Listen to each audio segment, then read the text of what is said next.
Bell? Have you done anywhere else? No, actually, Bell in the county and Asheville City for 4 years. For 4 years.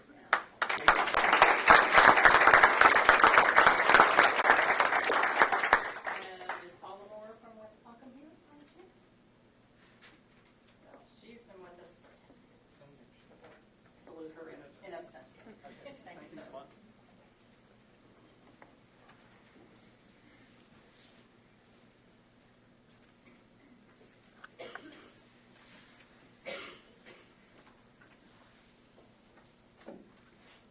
All right, so we're on to public comment.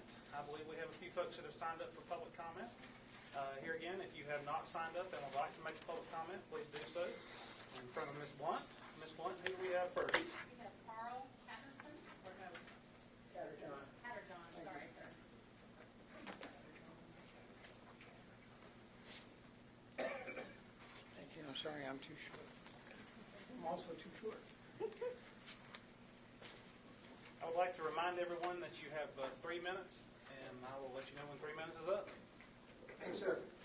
I'd like to thank the members of the board for allowing me to speak, and I'd like to speak to the Freedom of Religion Day regulation that is being discussed. One quick note, almost two-thirds of the congregations in Buncombe County are evangelical, and the definition of evangelical meaning Protestant, or in agreement with Christian Gospels and emphasizing salvation by faith in the atoning death of Jesus Christ. I'd like you to keep that in mind, please. When it comes to religion, public schools must obey 2 legal requirements that are hard to reconcile. Let religion be or push it away. The Constitution uses 16 words known as the religion clauses to create rules about how faith and government interact. One clause gives citizens the right to freely exercise religious convictions. The other prohibits government, including taxpayer-funded public schools, from establishing religion, meaning granting favorable treatment. The Establishment Clause. School districts may not endorse or appear to be endorsing religious activities and school-sponsored activities. What that means is that schools may not give special treatment to either believers or special prominence to activities that highlight religion. The Establishment Clause, in other words, is the constitutional device that prevents public entities like schools from taking sides with the faith-based community. The need for this divide goes back to the founding of this country, when the potential for religious strife was a real threat to the unity of our new nation. However, a few things are clear under the Constitution. These absolutes are what distinguish public schools from their private and religious K-12 counterparts. The Establishment and Free Exercise Clause strikes a peace accord that allows believers and skeptics to peacefully coexist. What it really amounts to is being fair. Unlike private schools, public school districts are bound by the Constitution, which forces them into a delicate balance. Board members and school administrators are required to allow personal acts of religious faith, but to simultaneously avoid any appearance that religion or any particular religion enjoys special status. The U.S. Supreme Court has the final word in resolving disputes about what the Constitution permits or forbids. A 1971 decision in Lemon v. Kurtzman remains the leading case on the Establishment Clause and continues to guide the courts in deciding when a school district's action violates the First Amendment. The court asks a series of 3 questions in this order. 1. Does it have a secular, non-religious purpose? Therefore, at the onset of a case, the court asks, does the challenged activity have a religious sectarian purpose, or are there sound secular reasons motivating school officials? Does it advance or inhibit religion? Asking the question, judges have a sense of neutrality in the school's practice. 3. Does it cause excessive entanglement with the religion? In short, does the government involvement with a religious activity stretch so deep that it is indistinguishable from the religious activity itself? Mr. Catterjohn, thank you very much. That's my 3 minutes? Yes, sir.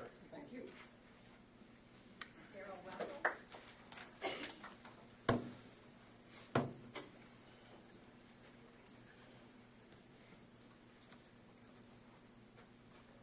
I won't try to quote the Constitution, but I am an avid supporter of all aspects of it, including the separation of church and state. I would hope that this board continues assure you, had you decide to create any kind of religious program in the school, I will be right there as an atheist to provide all the information I can to the students in this district. Thank you, Mr. Russell. Jill Singleton.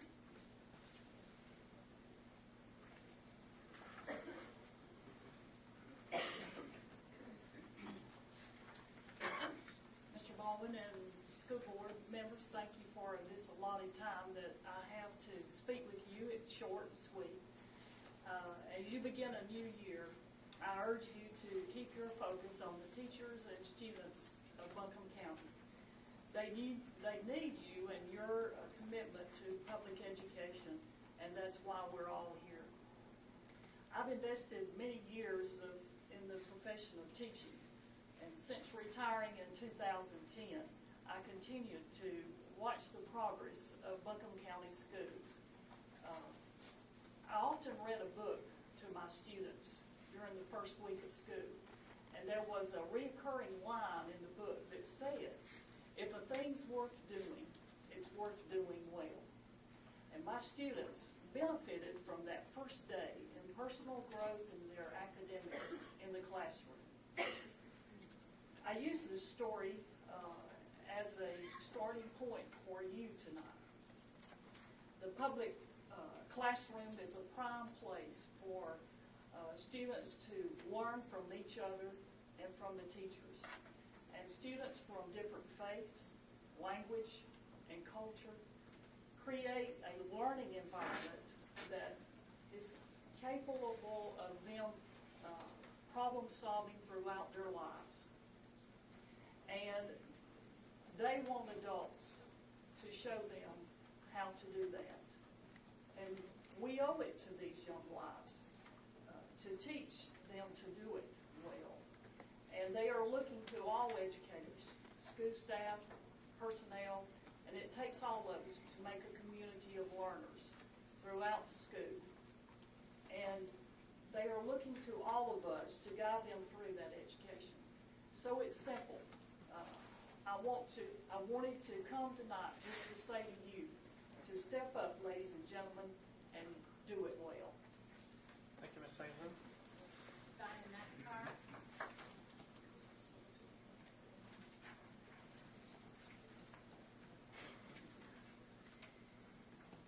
Good evening, Dr. Baldwin, members of the board. First, let me say thank you for my 3 minutes of allotted time, and I have not been recruited by anyone tonight. I know that's been suggested by a few, but I come with a proud but heavy heart. First, let me ask you a question. Don't raise your hand. My intent is not to embarrass you. How many of you ever worked in a school, driving a bus, teacher assistant, custodial staff, clerical staff, teacher, counselor, assistant principal, principal? If you have, you'll understand what I'm saying. If you have not, you may not have a clue what I'm talking about, and you might even be on your own little fantasy world. Yes, educators, those that touch the lives of students every day. We are public educators, many taking care of our beloved students and staff all day, and going home after long hours and taking care of our families, small children, and sometimes even aging parents. We spend hours each and every day teaching children, not just the academic standards, sometimes set by those that don't have a clue how students learn. No Child Left Behind, Race to the Top, Common Core, and the list could go on. We are educators, meeting to look and evaluate student data, adjusting our daily instructions so students can smile and look at us and say, I get it. Not to mention teaching them respect, to be proud of their work, to teach them how to treat each other with kindness while developing a strong work ethic. Being examples for them daily while meeting with parents to give them updates of successes and discussing how we can help them after school. Having IEP meetings, and yes, many times going on a home visit with an administrator, counselor, or social worker to make sure that family has food, and that, or to visit a child that's endured weeks of chemo, or visiting a family at a funeral home who has lost a precious child. We are educators, past, present, and future. We stand proudly each and every day, not just meeting the demands of the elite, but all children. Those that come with us to school with no backpacks because the parents can't afford them, but they send them proudly so we can teach them. Many times paying for those items out of our own pockets, very discreetly, of course. We're producing doctors, lawyers, business people, plumbers, mechanics, and the list could go on. But more importantly, we are teachers of respect. And if our children know nothing else, they will know how to treat each other. We encourage all of us to do that. Examples of respect. Not members of the cast of One Flew Over the Cuckoo's Nest. We have plenty of those in the world. Trust me, I know. Trust me on something else too. There is nothing that anyone can do or use against us that we have not already experienced. We stand proudly, past, present, and future teachers, educators of the future citizens. No one can destroy that. Not even those that want the attention on themselves or the small group that they represent. Ms. McIntyre? We are many and Thank we you. are proud. Thank you.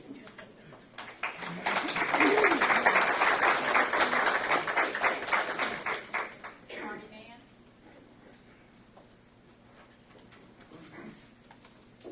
Most educators spend their whole careers building positive relationships with their students and families. By building these relationships, we help create a better environment for learning and hopefully help to develop young people who will possess a lifelong love of learning. It is hard to teach someone if a positive relationship is not developed between the teacher and the learner. Last month, a board member made such an insensitive and appropriate reference to history. This type of example is certainly not the example we want set for our children. This level of insensitivity displayed and divisiveness it creates erodes the types of relationships I hope we all want. This then creates an environment where public schools cannot serve the mission they are charged to do, to teach all children. This leads me to Regulation 5030R that you're considering regarding the distribution of religious materials. I sent all of you an email last week regarding my specific concerns of this regulation, and I also want to thank those who responded. My hope is that you will leave this responsibility of distributing religious materials to religious organizations. If they want a venue to do so, then they can follow board policy on using school facilities to organize their own event. Principals, teachers, and other school personnel should not be used in their roles as employees to organize, facilitate, or advertise an after-school activity for houses of worship and other nonprofit organizations so that they can distribute their literature. Providing this avenue for free advertisement is not the mission of the schools. In regard to Religious Freedom Day, I believe very careful planning needs to be considered. I congratulate you on the video and any training that has been done, but I do not believe this is enough. We need to make sure that the line is not crossed as to what is taught on this day. It would be much better to wait and not rush to observe this event next month without more planning and training. Students will go home after this day and share their stories of what happened in the classroom. If the diversity of our community is not 100% respected, then the potential of greater conflict between the families and the schools becomes a reality. We need to build positive relationships, not potentially tear them down. Please do not rush in allowing these events. The many Buncombe County educators over the years have given their blood, sweat, and tears to make a difference in the life of children. Be careful in the decisions you make so that their efforts and the diversity of our community are fully respected and appreciated. Our county is a very diverse community. This diversity is to be cherished and respected. It is not something we should tolerate, but embrace. We embrace our diversity by being sensitive in our words and deeds towards all people. This is your opportunity to model for the students, school employees, and community on how to embrace this diversity. Thank you. Thank you, Mr. Mann.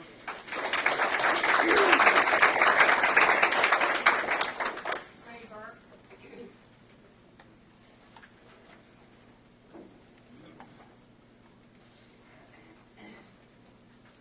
I also wanted to say a few words on the same topic. I think this Freedom of Religion Day is a very controversial topic.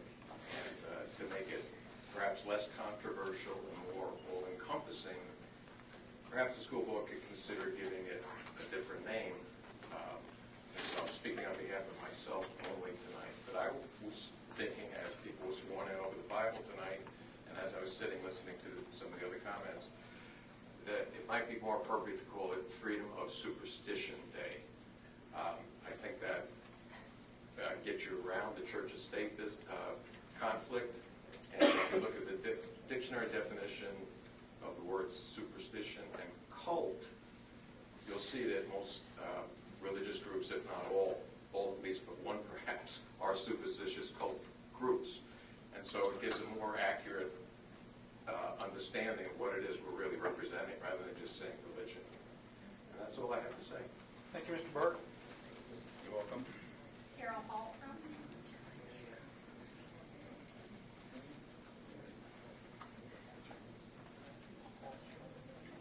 Good evening. I think it's good to be back before you again. Let me start by really expressing appreciation for the work that's been done over the past many months by this board, by the superintendent, and what I think, I certainly believe, has been a serious struggle to achieve a very difficult balance on a very difficult subject. And the work of the board, the work of Superintendent Baldwin, the work of the Faith-Based Advisory Committee, I think really does deserve acknowledgement, recognition. And I think we're at another crossroads. And how we, the board, the community perceive, I think, from this point is going to be very telling. How, in fact, does Policy 653 get implemented? My concern, I appreciate we're not rewriting that policy tonight. And so my concern really is about the implementation. And as I read and reread the policy, I'm greatly concerned about the weight that is put on the principal to be an attorney, a mediator, a facilitator. You're asking, in my opinion, and last time when I identified myself as an attorney, I saw a few smirks up here, so I'll watch that. Prohibitive material in your policy, including that which is vulgar, indecent, and obscene. And I'm sure the Board of Counsel is familiar with case law and the challenges of defining, for example, obscenity. A prohibition of information that is inaccurate, misleading, or false. Well, if I believe in evolution and somebody believes in creationism, or if I believe in creationism and somebody else believes in evolution, is that material that is inaccurate, misleading, or false? The principal, again, as I understand this policy, is placed in the position of making extremely difficult decisions. I'm not even sure, with regard to the prior two speakers, that component that might involve the availability of religious materials, whether we even have a workable or agreed upon definition of religion. And quite as before we get to First Amendment balances, the definition of religion is in itself in many quarters and has been litigated in the context of law in correctional institutions and elsewhere. It is not an easily arrived at definition. So I too am concerned about this push to have a program implemented on January 16th prior to the resolution of some of these complex questions is a challenge. Thank you. Reuben, and I'm going to have to ask you your last name. Feldstein. Thank you, sir. I just couldn't read your writing, sorry. Should have been a doctor. Mr. Mann and Ms. Hellstrom said it very well. I hate to disappoint you all, but I'm not going to repeat it. Thank you. Mr. Feldstein. Tucker Elizabeth Kaiser.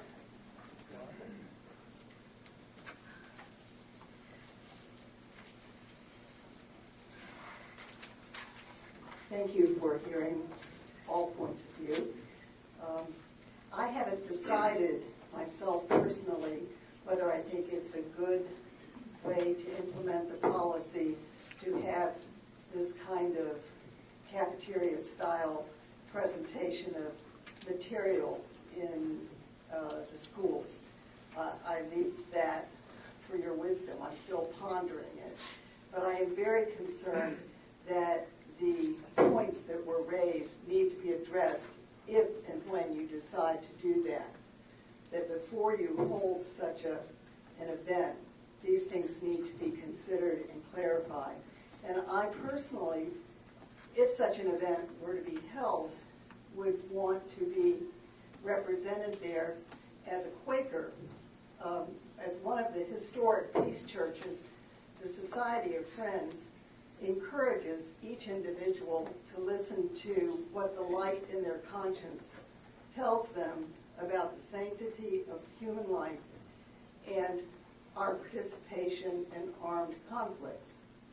Specifically, we would welcome the opportunity to inform high school students of their option to apply for conscientious objector status and the legal procedures they would need to follow should they so choose. We would distribute materials designed to encourage students to examine critically the materials which are handed out to them regularly by the military recruiters who have access to them in their schools. Thank you. Thank you, Ms. Pazzer. Dr. John Weiner.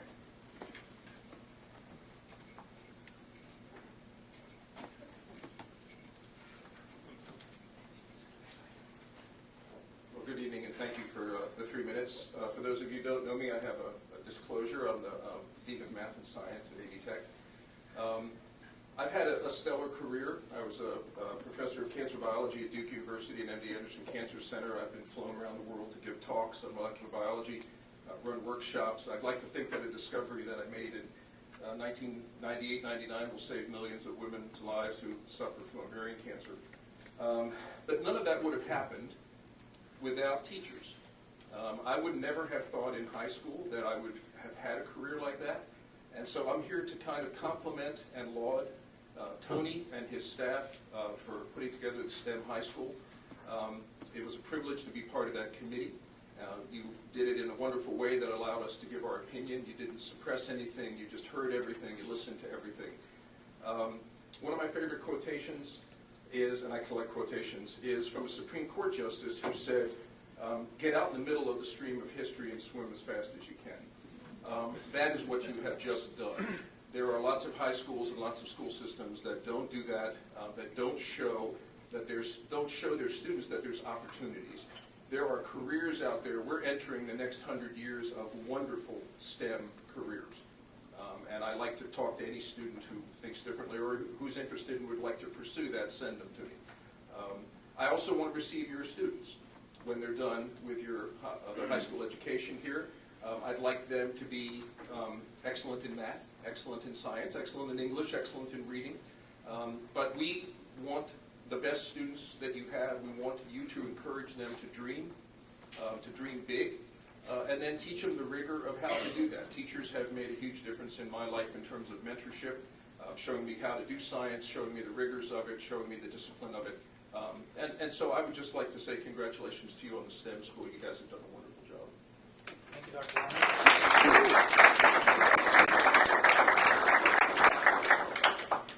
Philip Allen.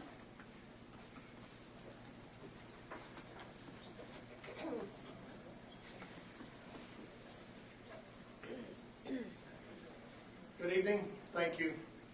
You've heard many concerns, and we'll hear more concerns, I'm sure, from citizens who do not consider themselves religious. And almost 8 or 9 months ago, I spoke from that perspective, too, as representative of Americans United for Separation of Church and State. But tonight I wish to share the same concerns they have, but from a religious perspective. I was ordained to the gospel ministry by Southern Baptist Church. I take my faith very seriously. I respect and stand for all persons and faith groups who want to do the same thing. But I work diligently against efforts to impose one religious belief system on everyone else. Freedom of and from religion is an historic Baptist principle. We use the word Christian to describe our religious affiliation. By definition, that means a follower of the Christ. Let us be perfectly clear and honest. Jesus Christ would have nothing to do with this kind of approach to spreading his gospel. He is looking for relationships between individuals, and that's what we actually do best. one-on-one.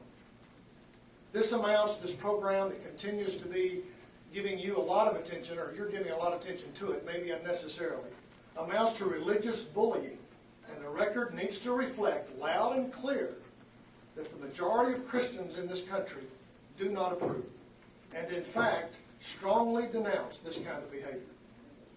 The American public school system is one of the shining examples of this country's success story.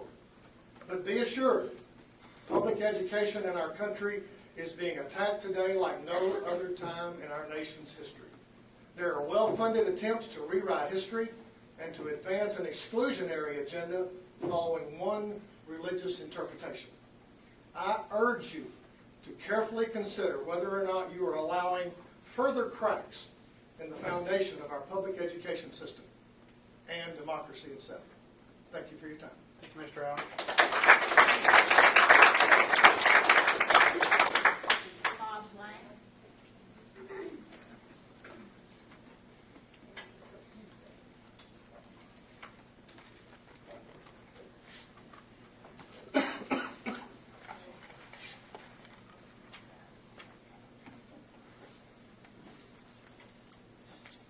Good evening. My name is Bob Blank. I'm parent of a student in high school, and I'm not a lawyer.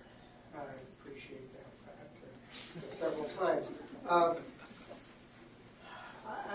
came here actually with a slightly different agenda on my mind, and I must say that hearing the last several minutes of comments, I'm quite sad. It reminds me of the fact that when Cornwallis surrendered, the band played The World Turned Upside Down. Cornwallis, for those of you who don't know, led the British troops. And one of the reasons that we were fighting them was for a freedom of religion, I might add, and that we established our country on that very historic principle that we would have no established national church nor allow the establishment of a church to determine our religious freedom. On the other hand, too, we were prescribed from preventing our practice of religion in public places or otherwise.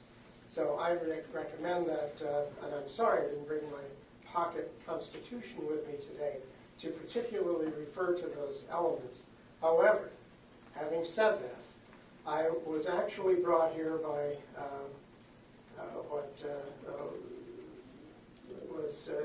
to use the phrase, it's only, I only know what I read in the papers, and what I've been reading in the papers recently has distressed me. I think that the board has gotten a bit off track, and I'm so pleased to see that we are now starting another round. I hope very strongly that this board will uphold the highest standards of ethics, transparency, and openness, which I have not so far seen demonstrated in many cases, I'm sorry to say. And that's transparency and openness, and that the citizens of Buncombe County, the children and their parents deserve that, and I pray that you will maintain those standards. Thank you very much. Thank you, Mr. Blank. Byron Ballard.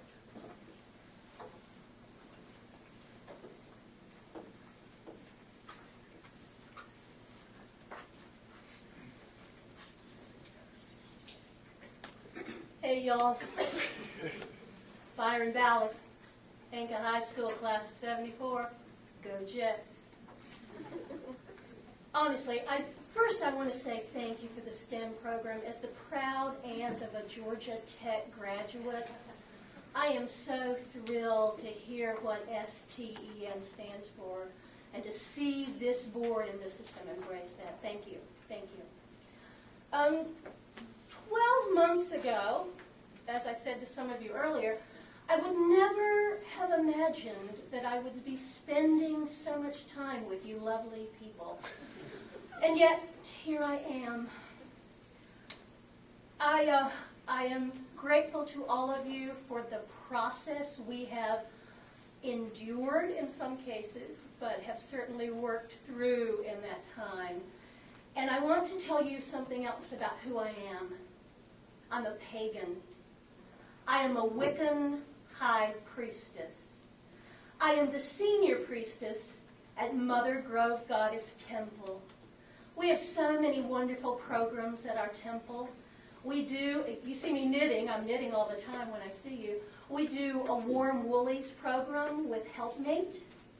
We do a food pantry. We do back-to-school drives. We have active prison ministries within the Department of Corrections system.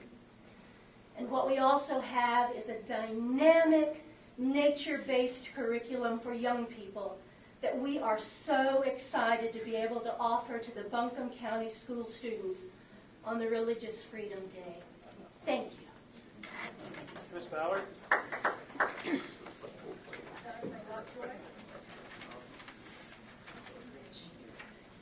Good evening.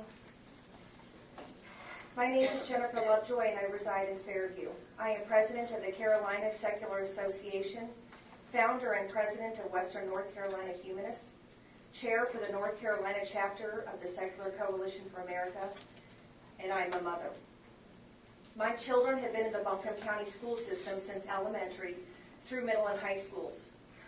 Over those 12 years, we've repeatedly witnessed religious materials introduced into the classrooms, prayers and Bible studies held during school-sponsored events, but perhaps the most invasive examples are when my children have been required to bring home schoolwork with Bible references, or when they have reported to me that school staff that is paid by my tax dollars have told them they are going to hell.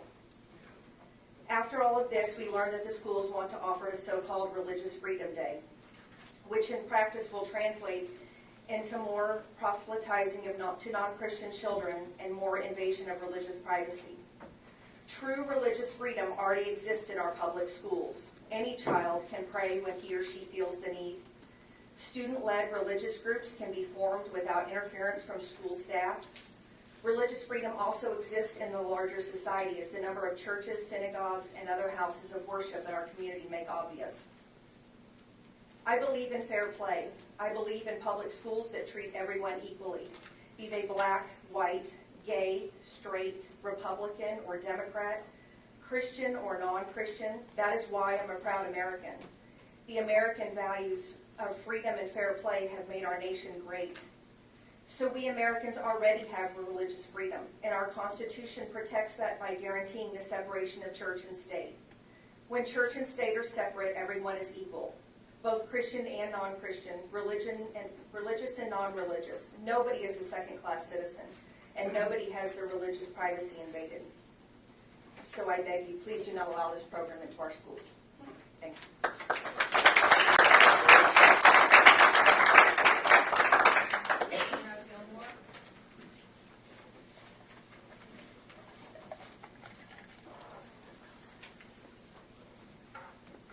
Good evening, Board, and thank you all. I was really pleased to be here for the swearing in because that is all I think that we're asking is that we follow the Constitution.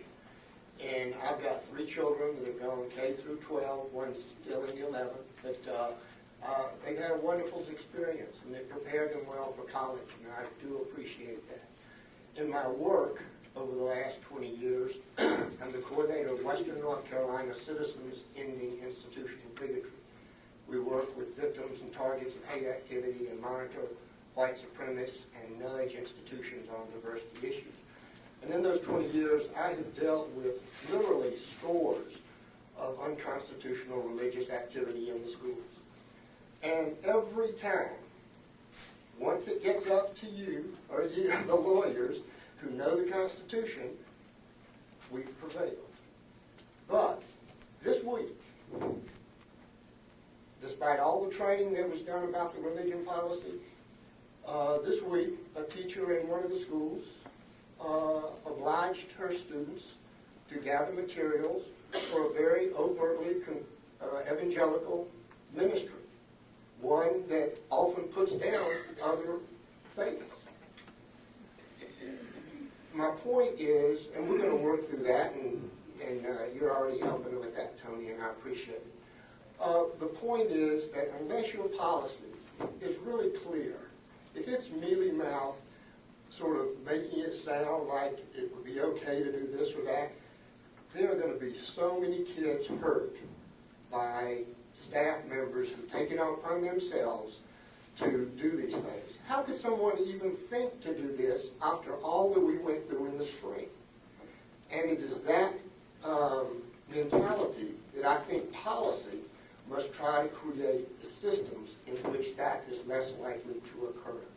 So I urge you also to let the religious community distribute its own materials, let them have a faith day. I don't think our school should be part of it. And if you don't, I'm afraid we're going to get into a whole lot more controversy, possibility of lawsuits, all kinds of things, and it could be without any of you all realizing you stepped into it because staff below you will do it. Thank you, Mr. Gilmore.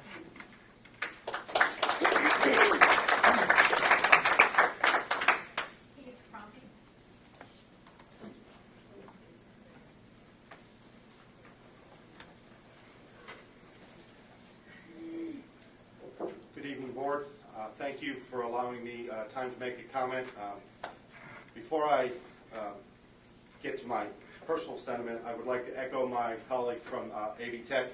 I'm the Dean of Natural Sciences and Professor of Chemistry at UNC Asheville, and what the Dean from AV Tech said about your efforts with regard to STEM, I would like to echo 100%.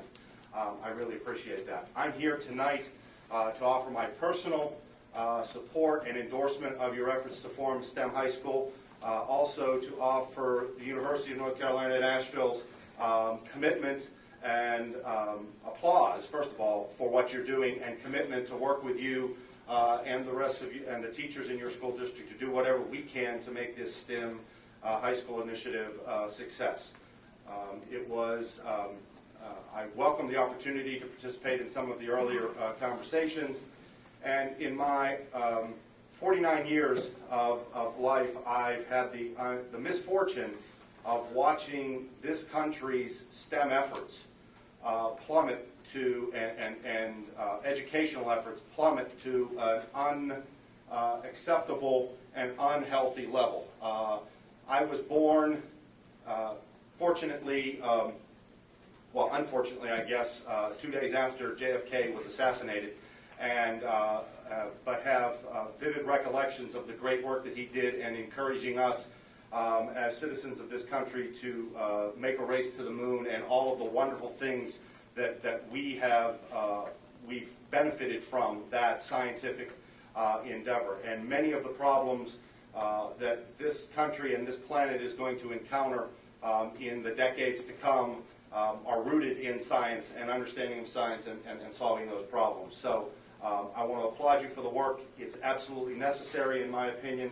And please know that UNC Asheville, one of the nation's premier public liberal arts colleges, is 100% behind you. We welcome your students just like AV Tech does. We want the very best and brightest, and we look forward to moving them forward through our ranks and into some of the best graduate programs, medical programs in the nation. Thank you very, very much. Thank you.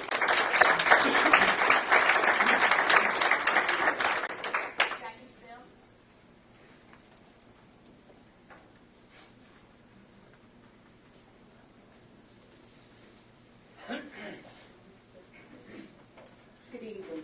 I too would like to thank you for having this opportunity to speak before you and share some thoughts. Some of you saw me here last spring when we were considering this and may remember that I spoke about having a conversation about the concerns that you had and the efforts you were making to work out what to do about religion in the schools with a couple of African American Baptist ministers who I meet with or communicate with fairly regularly, even though we have different ideas about a lot of things. And they said that it actually was very simple. Keep the religion out of the schools. You're considering a religious diversity day, a religious freedom day, and you're considering an after-school program that would invite representatives of various religions to provide materials. And, I wonder if that sounds like proselytizing. You're inviting them to be in their little groups and provide materials to try to influence the children in your schools, or to just share knowledge with them. I think a big concern I have regarding that is, how will it be determined who will participate? How will it be determined what materials they can bring? How will it be determined that there is a welcoming committee, a welcoming feeling for all who are invited, or all who participate, and would like to participate? I grew up in the South, though it was called Oklahoma and Missouri, and just came here 22 years ago.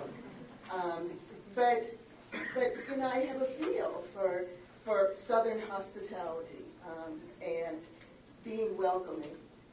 I also have a feel for having, after having been more than 30 plus years a Christian, for being an ethical humanist. And I stand here tonight as the president of the Ethical Society of Asheville and an ethical culture officiant and a humanist celebrant, being recognized by the American Ethical Union and the American Humanist Association to officiate weddings and other change of life events. My religion is humanism, and I would hope that if you do proceed with having this event after school that invites a religion into your schools, that you will find a way to be welcoming to all religions and to know religions. And I'll end by saying, separation of church and state is a pretty good thing. Thank you, Ms. Helms.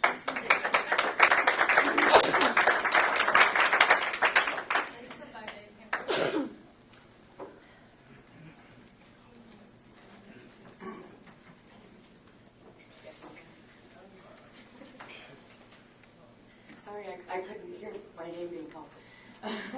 My name is Lisa Bovey-Kemper. I'm one of the ministers of the Unitarian Universalist Congregation of Asheville.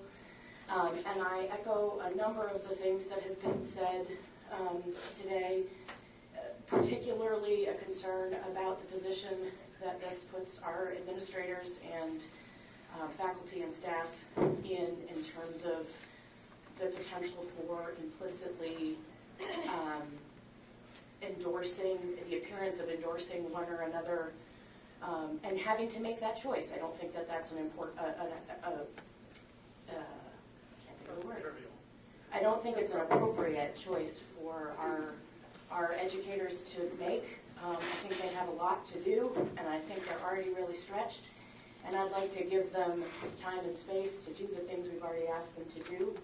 So I want to second a lot of the things that people said in that way. But the biggest thing I want to say is that I'm one of the pastors of a 600 plus member congregation in this community.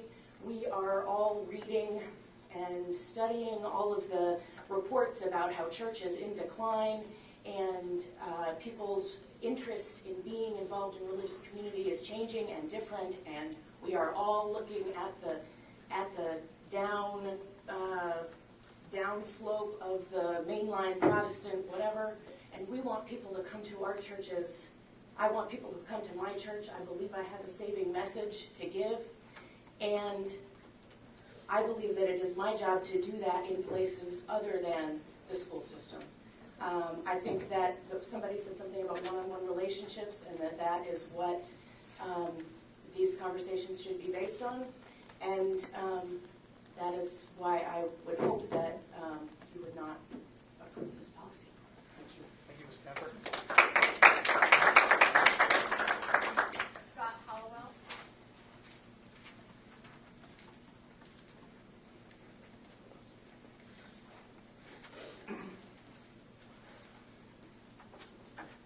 Hello, thank you for letting me speak.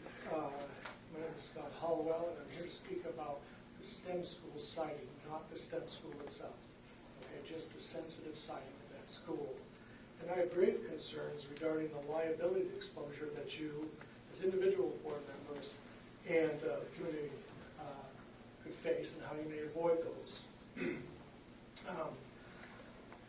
The science and the legal issues of toxic exposure is evolving rapidly, and due diligence over an extended period of time is vital in protecting students and staff and you from litigation issues, and helps avoid a mountain of litigation expenses later. In a very short period of time, we've seen that in regards to tobacco, lead paint, mercury, and asbestos exposure, just to name a few. TCE exposure limits are projected to follow that path and opens up a whole new can of worms for you in the future. I did some research on a similar Square D waste site. The protective agency there stipulated that no homes, hospitals, schools, or daycare centers be built on that site until court inspections of the facts deem it safe to inhabit. And I'd like to hand you some information written by an expert that EPA officials call Mr. Vapor Intrusion. He won a Great Citizen Award in 2011 for his work in that regard. He's worked with school boards all over the country, and I think he'd be happy to assist you in the issues. And I'm sure everybody here hopes that this site is safe. But the lack of information available right now is only a hope.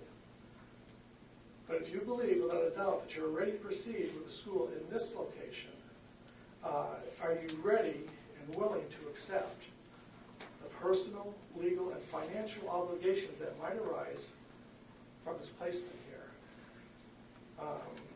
To protect yourself and others, I believe you should proceed with extreme caution.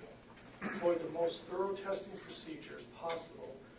Find and keep all available records well before you make any important decision in that regard. And also, I've come across, I have experience in this and done this a lot for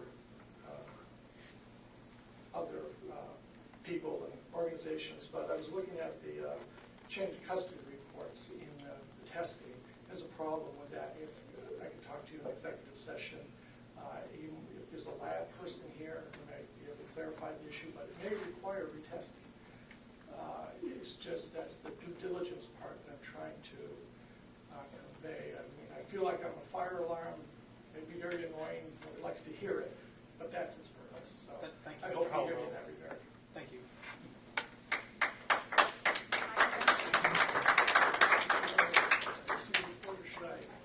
Should I talk to you about that report later, or sometime you have my phone number? If you'll, is it on your information? Yeah, it's right here. Okay, if you'll give that to Ms. Jackson, and she'll make sure we get copies of that. Ms. Jackson, right here. Yeah. I'm sorry, Ms. Blunt. I can. I can explain this to you real quick. If you'll just leave me your phone number. Thank you. Yes, you can. Thank you, Dr. Baldwin, and ladies and gentlemen of the board. I appreciate you giving me some time here. My name is Michael Dempsey, and I do work for AV Tech. I'm the Director of High School Partnerships at AV Tech, and I would definitely want to echo what Dr. Weiner and our colleague from UNCA have said about the STEM school. AV Tech fully supports the STEM school. I'll be honest with you, I don't know a whole lot about science, but I do know a lot about dual enrollment, and I do know about the economic impact of education on a region. And I'd like to share a few things. First of all, it would be a great way for us to continue our long partnership with Duncan County Schools. The central location, we can serve students from all over the county. Our programs in hospitality, engineering, technology, computer technology, as well as the transfer courses that transfer to the four-year universities could easily be accessed by your students. Now, of course, it's not about you and it's not about me. It's about the kids. Dual enrollment at Columbia University in New York has determined that dual enrollment increases the time to a college degree. Students who participate in dual enrollment are more likely to graduate high school than students who do not. And in fact, Jobs for the Future, a think tank in Washington, recently came up with a quasi-experimental study in which 33 students were compared, dual enrollment participants and non-dual enrollment participants, and the variables were controlled between the two groups. And they determined that of these 33,000 students, dual enrollment participants are 2.2 times more likely to enroll in a 2- or 4-year university.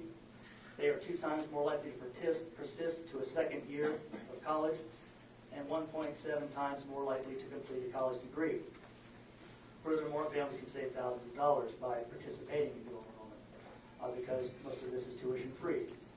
Finally, the impact on the person later in life. First of all, 60% of jobs by 2020 will require a college credential.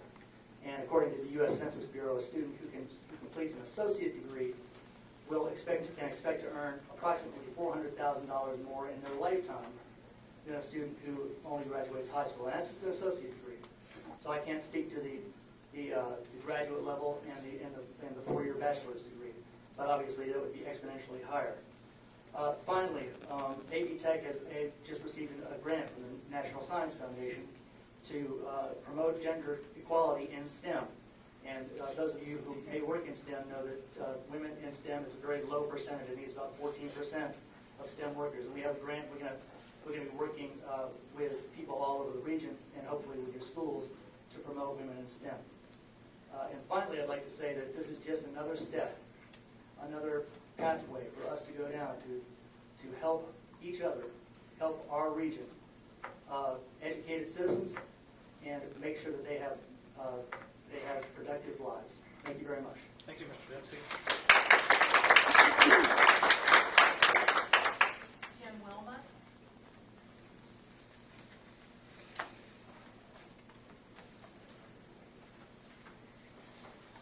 Thank you for letting me speak. I agree with everybody on the stem cell program. That sounds fantastic. My name is Jim Wilmot. I'm a tax-paying resident of Buncombe County.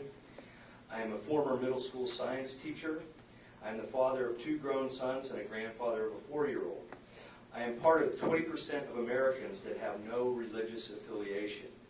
I identify with various groups such as nuns, secular humanists, atheists, agnostics, non-believers, skeptics, and free thinkers. You can even call me an infidel, and I will not be offended. I will, however, be offended if you call me immoral.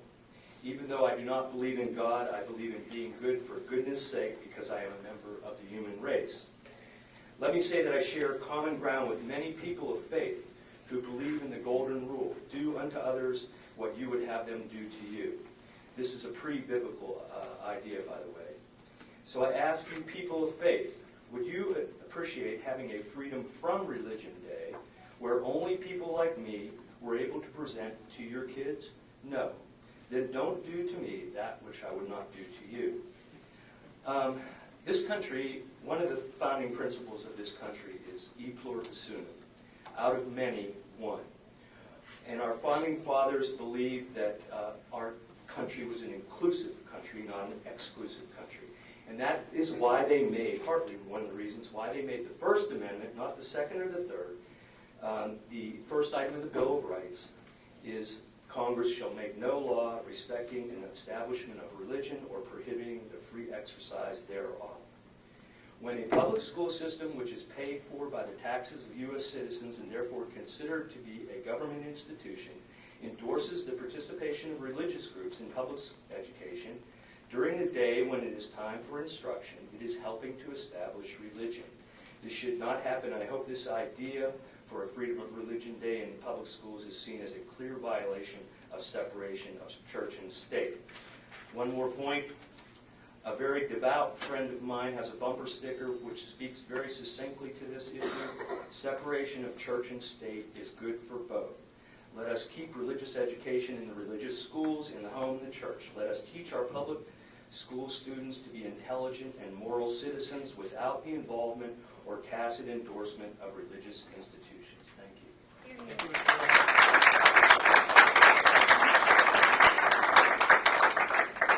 Michelle Hammond.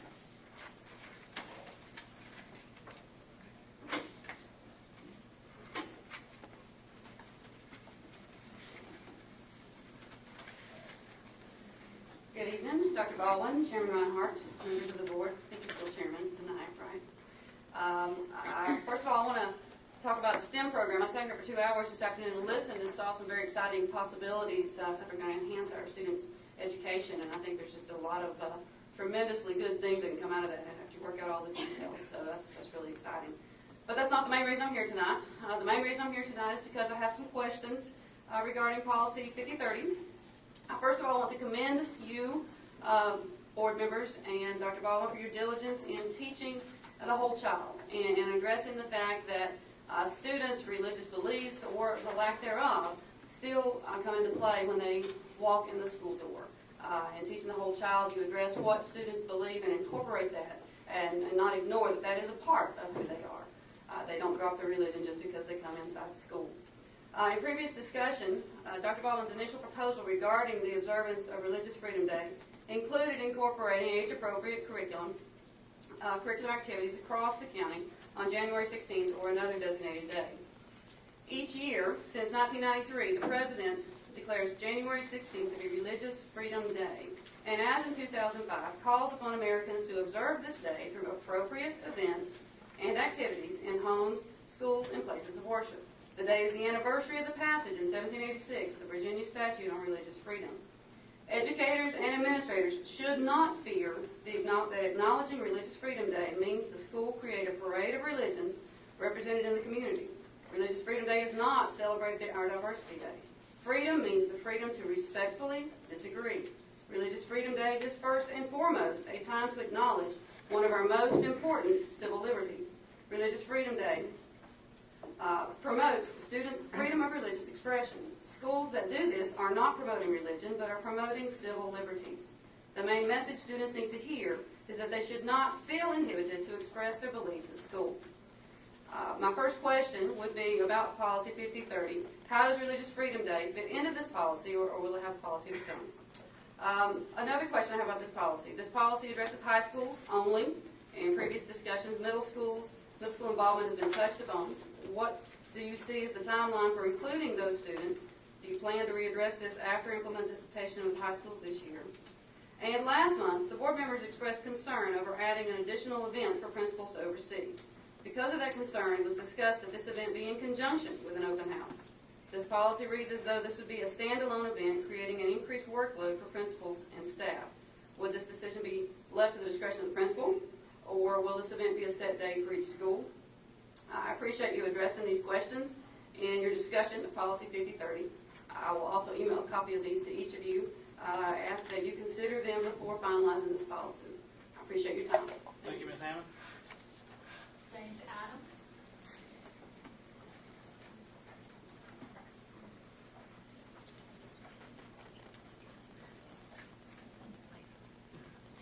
Hello, thank you for allowing me to speak. I'm here in opposition of the Freedom of Religion Day, and I just ask you to consider when you're thinking about this, having this event in your school, drive around your community and look around and see how many churches there are. There are plenty of places for people to learn about Jesus and any other religion that is available in this community. But how many places do you see where you can learn about biology, algebra, that sort of thing? While the students are in school, they should be learning,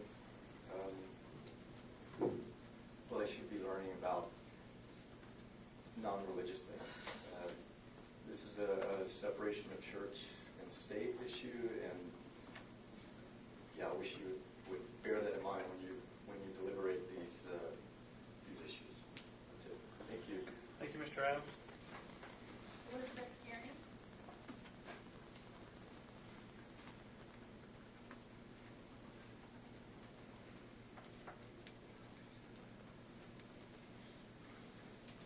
Thank you, Board, for my time. I also add another tax-paying voice to the opposition against the Freedom of Religion Day in the schools.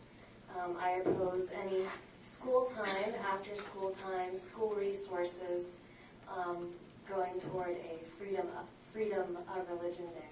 Thank you. Thank you, Ms. Kearney. Kathy Black.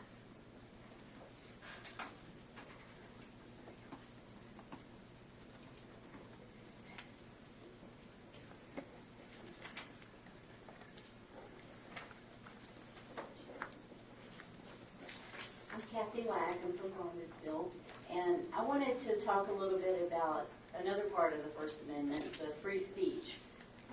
I've been up here before talking about how Lisa Baldwin is shut down a lot of times. And, I think that it's very important for us to remember that free speech is not about just hearing what you want to hear or just being able to say your side of things. It's also about the minority having a voice. And I know that everybody got all up in arms about the Heil Hitler remark. And first of all, I think if you have an issue, don't shut the other person down. Talk about it. Have a discussion about why that is not correct, if it's not correct. Frankly, I think it hit the mark rather well, considering the path that our country is taking. And I think it was a very good analogy, personally. But I think that the important thing to remember is it's not about shutting down the other side. There's got to be conversation. And think about it in terms of, if you're not sure whether you're making a good decision or not, turn it around. Suppose you were in the minority and she were in the majority. Are the decisions you're making the same ones you'd make if it were like that? So try to think about that. Thank you, Ms. Lack. Thank you. Karen Bird.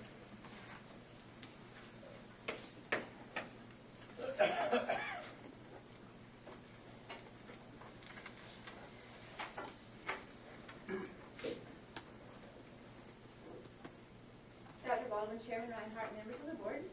I'm Karen Bird, mother of a 5th grader and an 8th grader. And I address you tonight gratefully in light of all the work that you're putting into these policies. Thank you, Dr. Baldwin, for your work on the latest policy. You're right in your pursuit to protect our children in the future. I just want to read the initial proclamation of Religious Freedom Day and a couple of quotes from some recent presidents. Congress requests the first proclamation. Be it resolved by the Senate and House of Representatives of the United States of America in Congress assembled that January 16th is designated as Religious Freedom Day, and the President is authorized and requested to issue a proclamation calling on the people of the United States to join together to celebrate their religious freedom and to observe the day with appropriate ceremonies and activities. Former President Clinton states, religious freedom helps to give America's people a character independent of their government, fostering the formation of individual codes of ethics, without which a democracy cannot survive. Americans are a deeply religious people, and our right to worship as we choose, to follow our own beliefs, is the source of our nation's strength. Schools do more than train children's minds. They also help to nurture their souls by reinforcing the values they learn at home and in their communities. I believe that one of the best ways we can help our schools is to do this by supporting students' rights to voluntarily practice their religious beliefs, including prayer, in schools. Former President George W. Bush. Religious freedom is a cornerstone of our republic, a core principle of our Constitution, and a fundamental human right. Religious freedom is the foundation of a healthy and hopeful society. Our founding fathers knew the importance of freedom of religion to a stable and lasting union. And our current president, Barack Obama. Faith can bring us closer to one another, and our freedom to practice our faith and follow our conscience is central to our ability to live in harmony. I call on all Americans to commemorate this day, January 16th, with events and activities that teach us about the foundation of our nation's liberty, to show how we can protect it for future generations here and around the world. Secretary of Education, I encourage you to distribute this guidance in your community and discuss its contents and importance with school administrators, teachers, parents, and students. As you can see, Religious Freedom Day is designed to enhance the lives and education of our children. Thank you. Thank you, Ms. Bird. Pastor Rusty Smart.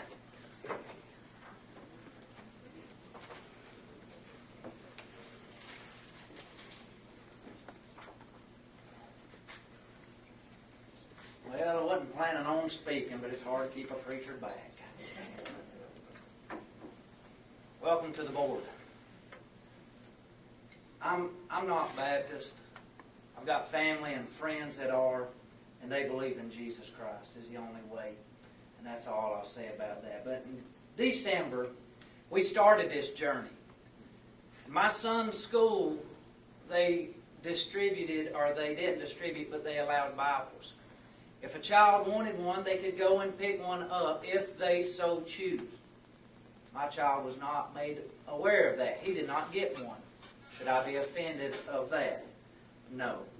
No laws were broken that day. The board knows it. The attorney knows it. The sad thing is what we heard was, we can't afford or nor do we want any lawsuits, so let's go back and write a policy. Let's look this thing over. So we got in what I'm considering in a spiritual battle, in a boxing ring.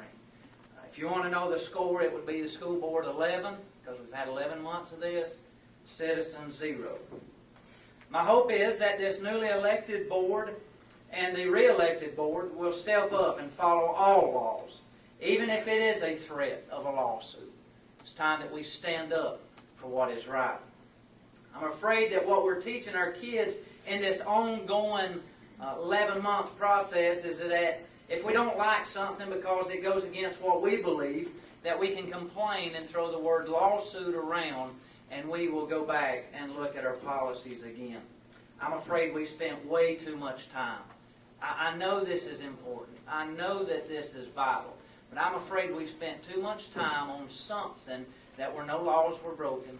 We spent far too much money that I think that we could have went in a lawsuit and won that lawsuit without spending all this time. I'm just afraid we're spending too much money for that. We have the faith-based board, and Dr. Ball, and I respect you and I respect this board, but I do not agree with the faith-based board because we as citizens have elected the school board to discuss and make decisions on issues like this. We didn't elect you to find a faith-based board to tell us what we could do and couldn't do. I do oppose this one day of distributing Bibles or other material. We're putting more on already overworked and underpaid staff. We are limiting it to just kids that would stay after school. We would miss the bus riders, those kids that play sports, those activities. I think that since no laws were broken, if the pagans, if the atheists, if the Christians want to bring materials and make it available and not distributed by anyone, just have it there, so be it. No laws were broken. Thank you, Mr. Smart. Mayor Baldwin.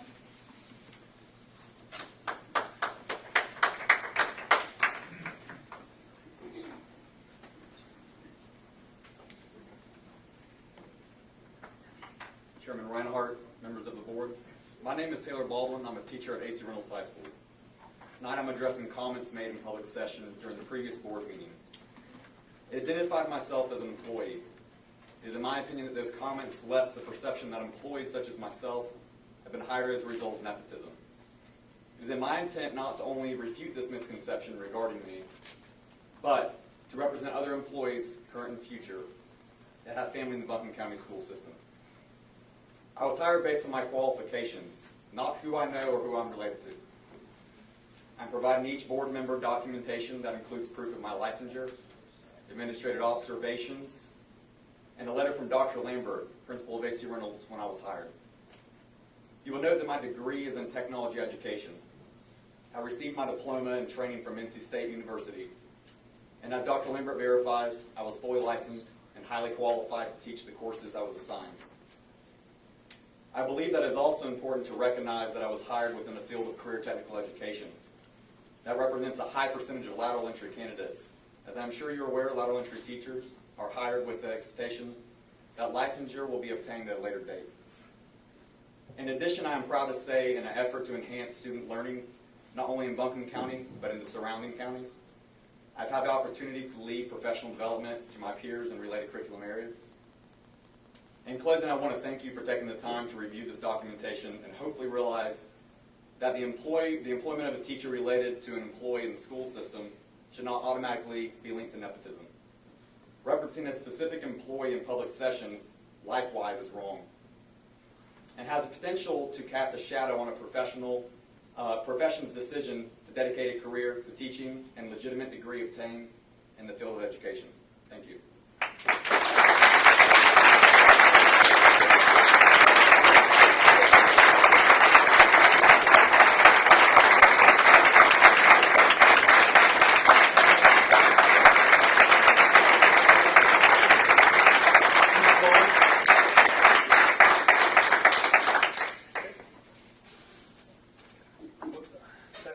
there public comment? Would anyone like to take a break?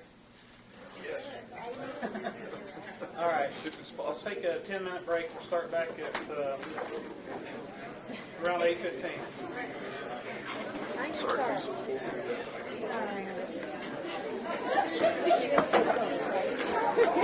No, I'm not. We're all right. I'm not getting that.